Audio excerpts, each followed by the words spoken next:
Welcome to Illustrator and working with blends. What we've got here is the gradient tool that's just highlighted. Now if it's not a double view for you, you just go up and click on the single view or double view. I've just got the double view, double column, just to make the menu more accessible. But anyway, very simple to do. But this is the gradient tool, and below that is the blending tool. What's the difference? Well, let's have a look at the gradient tool. I'm just going to drag out a rectangle. Just move that out of the way for the time being. Now I've got a gradient in here. Okay, now if I don't have a gradient, I can just go back to my solid color here, or just standard setup. And what I can do is just under the menu, or just from the side here, I can sort of choose a gradient. So I could just actually click on that to access it, and I've also got radial here. Okay, now another way of doing that, if I just undo that a little bit, and I'll bring it over here, you can go straight to the gradient tool here, and so just drag that out, just double click, and there it is. You can also just drag it to any angle you want, and just pull it as wide as you want. Now one other thing you can do to that at any stage as well, you're not set to any particular colors, so I can just come along here and just double click on this color, and then whatever is loaded in my swatches, I can just access that by double clicking, and I'll put another color in here. I might even want to add one, so if I just click up here, I've got another color just by clicking, and I can add my additional color. Now whether you're using gradients as linear or radial, you might get some great effects, but it's not going to be the best probably for doing an illustration. To do an illustration, you need to be able to control things a little bit more with a blend. Okay, now this is just a two-part video here, so just what we're going to do is we're going to go and create a scene like this soon. I just want to take you through just the basics of blending. So I'm just going to get rid of this for the time being. So this is video 1, and video 2 will go a little bit deeper.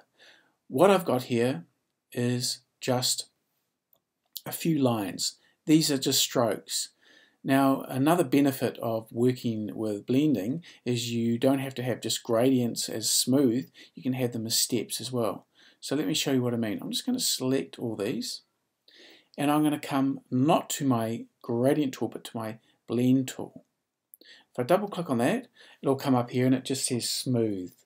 Now essentially what it's going to do with smooth is it's going to put a lot of steps in.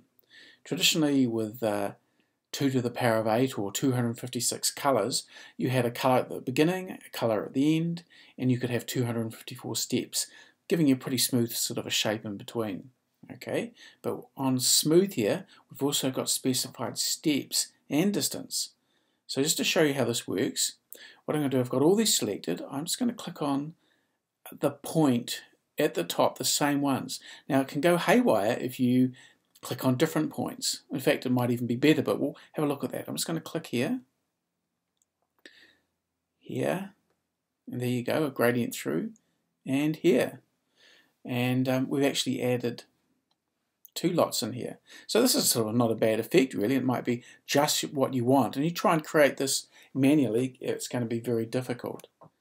Okay, so what I'm going to do is, with that still selected, in fact it's not selected at the moment, I'm just going to make sure it's selected. I'm just going to double click on my blends here, and I'm going to turn my preview on here, and I go back to steps. Got 21, let's jump back to here. I could increase this to 100 and just move outside of this. I'll just go OK. There's the 100. It's got very, very smooth, but no, that's not what we want. We want to get smoother steps. So I'll just go back here again, and I'm just going to change this time to 10. Okay, so it's just 10 steps. Well, it should be if I hit the return or turn the preview on, and see how we're actually really able to control it. Now, a beauty of doing this as well is we can take this out of context a little bit in terms of movement. So for example, I'm going to click here, or I'll just go OK first. I could have any number of steps, but if you want to select an item within a group, you go to the group selection tool, what I'm going to do is I'm just going to select this item here and move it down here. So you see what you can actually do? You can move things around. In fact, I can even go while that's selected into the direct selection point here, and what I'm going to do is just highlight just that point, and I'm going to move it up a little bit, and I'll make it even longer. So you can see what you can easily do in order to do a number of effects. If I just take that back to the beginning again,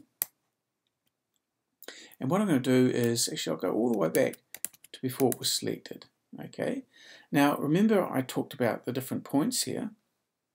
What I'm going to do is the same thing again, and I'm going to go to the blending tool, and I'm going to click on this point,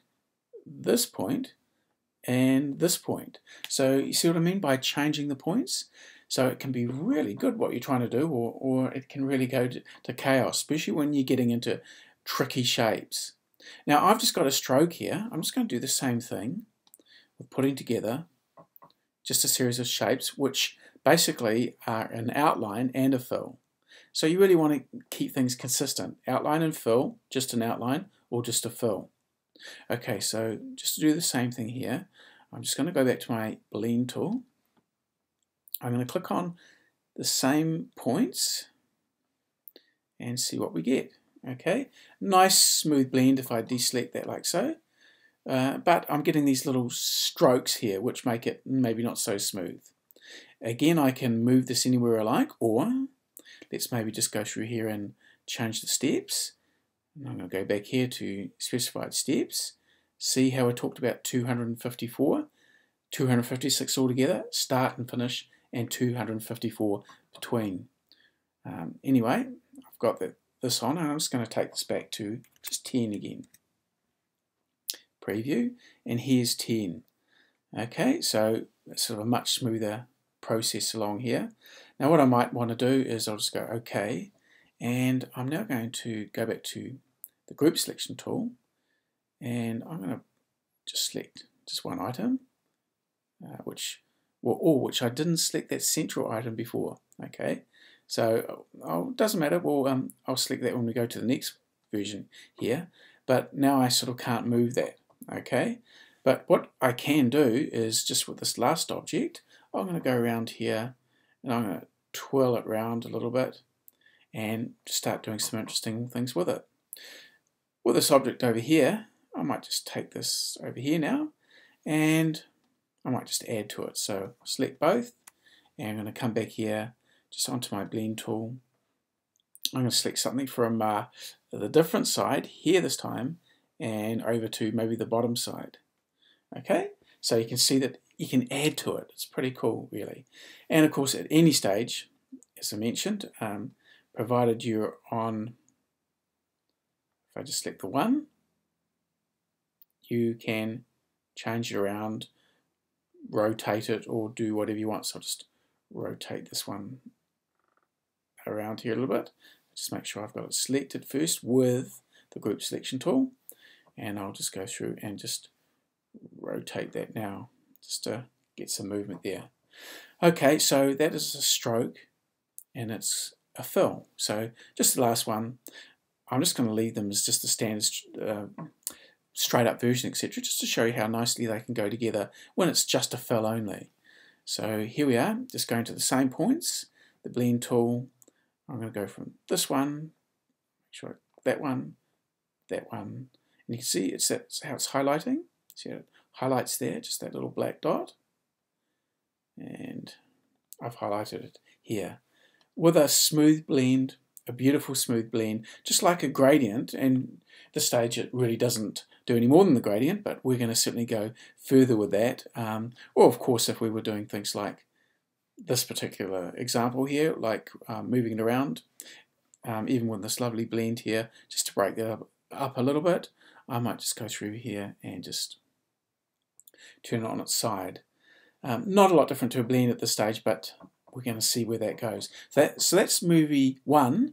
Movie two is we're just going to go a little bit further and start creating an illustration with it. So movie number two, we'll do that.